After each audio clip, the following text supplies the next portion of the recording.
to a Hadley museum that's received a grant to support a new National Register Historic District. 22 News reporter Nick Oresco is live in Northampton to explain why Porter-Phelps Museum officials believe this grant is needed. Right, so the museum is actually on an historic farmstead right on the banks of the Connecticut River, and museum officials hope that this grant money will help them learn more about its history and especially where the location is, the history of how it really got there and what happened there.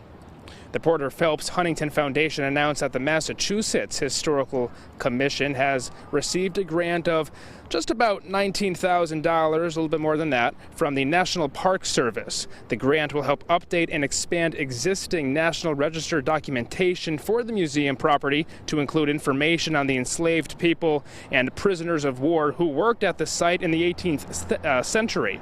Officials say it will help to provide a broader and more inclusive history of the site located on River Drive in Hadley.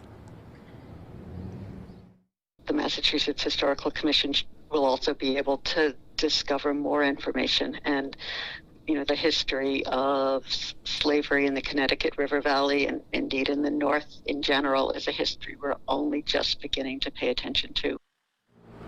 The museum was built by Charles Porter Phelps in 1816, I should say, which is how it got its name. It has been closed, though, this year because of the pandemic. They are now relying on donations and small grants to keep them afloat. Now, this grant is actually only one of 18 that was distributed across the country. So in Hadley, that museum there was lucky enough to be one of those 18. We're live in Northampton this evening. Nick Oresco, 22 News.